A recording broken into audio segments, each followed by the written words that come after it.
आज हम लोग पढ़ेंगे व्यापार और भूमंडलीकरण का सेकेंड पार्ट। दो महायुद्धों के दरमियान का मतलब होता है के बीच में व्यापार और अर्थव्यवस्था दुनिया की कैसे चल रही थी उसके बारे में हम लोग पढ़ेंगे। बता रहा है कि प्रथम महायुद्ध ने यूरोप की अर्थव्यवस्था को बिल्कुल तबाह कर दिया। तत्कालीन विश्व अर्थतंत्र को नियंत्रित और संचालित करने वाला देश ब्रिटेन और उसके सभी आर्थिक केंद्र बिल्कुल नष्ट हो गए। यूरोप के अन्य महत्वपूर्ण अर्थतंत्र जर्मनी, फ्रांस, इटली इत्यादि भी बहुत ज़्यादा प्रभावित हुए। इसके ठीक विपरीत संयुक्त राज्य अमेरिका और औपनिवेशिक देशों के अर्थतंत्र का काफ़ी विकास और फैलाव हुआ।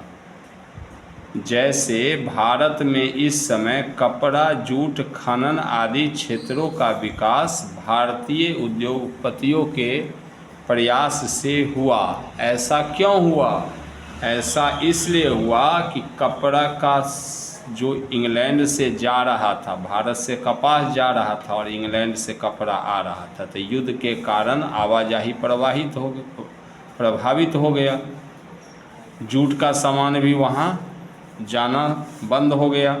खनन का एरिया में कोयला या लोहा या कुछ भी जो खनन हो रहा था और ब्रिटेन जा रहा था, सामान बन के आ रहा था, तो आना बंद हो गया। तो इस बीच 4-5 साल ये लड़ाई चला, तो इस बीच में जो है यहाँ पर उसका विकास हो गया। ठीक है, उस समय इंग्लैंड ने हमारे देश के व्यापार को वृद्धि करने का प्रयास किया, क्योंकि राजस्व तो उसको कहीं न कहीं से प्राप्त करना था। युद्ध के कारण उसका अपना देश तो तबाह था।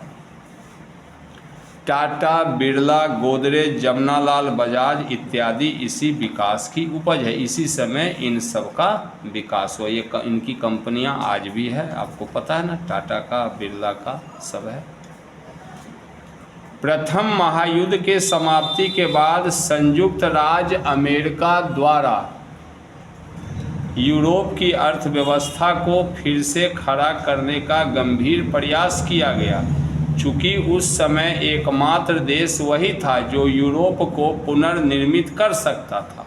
उसके प्रयासों से 1920 से 1927 तक यूरोप और अमेरिका में आर्थिक प्रगति काफ़ी हुआ। वहाँ नवीन तकनीकी के उन्नति के आधार पर नए उद्योगों का विस्तार काफ़ी हुआ। नया नया टेक्नोलॉजी आया, इसके कारण नए उद्योगों का विकास हो गया। अमेरिका के अपने प्रगति से उसके कंपनियों को काफ़ी लाभ हुआ और खुद उसकी सरकार को भी, जिसे वह यूरोपीय देशों को कर्जा देने में लगाया। जब इसको खूब लाभ हुआ तो उनको कर्जा दिया उसी पैसे से।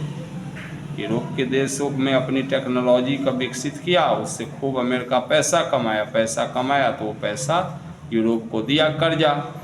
फिर वो कर्जा लेके यूरोप के देश ने क्या किया, फिर अमेरिका से ही खरीदारी किया, तो इससे और दोहरा लाभ हो गया उसको।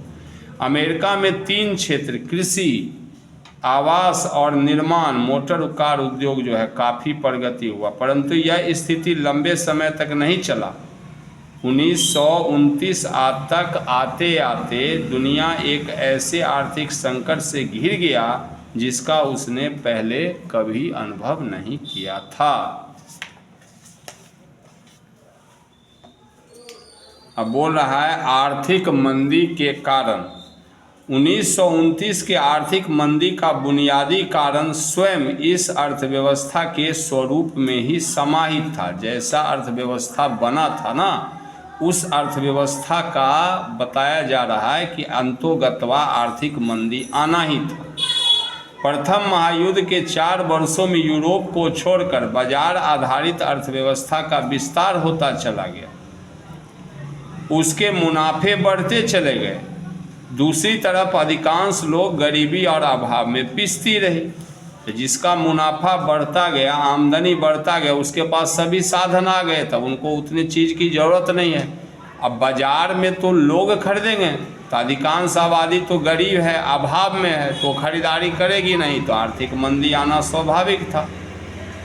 शेयर बाजार किसे कहते हैं, बॉक्स में पढ़िए। वैसा स्थान जहां व्यापारिक और औद्योगिक कंपनी के बाजार मूल्य का निर्धारण होता है कि कंपनी का कितना कैपिटल है, उसको शेयर बाजार बोलते हैं। आर्थिक मंदी किसको बोलते हैं, वो भी बॉक्स में पढ़ लीजिए। अर्थतंत्र में आने वाली वैसी स्थिति जब उसके तीनों आधार कृषि, उद्योग और व्यापार का विकास अवरुद्ध हो जाए। तीन आधार है ना, कृषि, उद्योग और व्यापार। अभी तो एक और आधार आ गया ना, सेवा क्षेत्र, उस समय उतना नहीं है, समझ गया।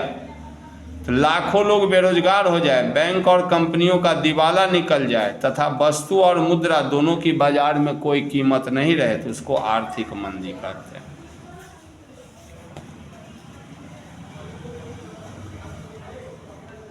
नवीन तकनीकी प्रगति तथा बढ़ते हुए मुनाफे के कारण उत्पादन में जो भारी वृद्धि हुई, उससे ऐसी स्थिति उत्पन्न हो गई कि जो कुछ उत्पादित किया जाता था उसे खरीद सकने वाले लोग बहुत कम थे।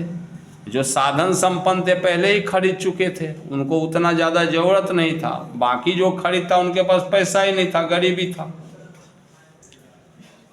सट्टेबाजी क्या है, कंपनियों में पूंजी लगाकर उसका हिस्सा खरीदना ताकि उसका मूल्य बढ़े और पुनः उसे बेच देना, इसको बोला गया सट्टेबाजी।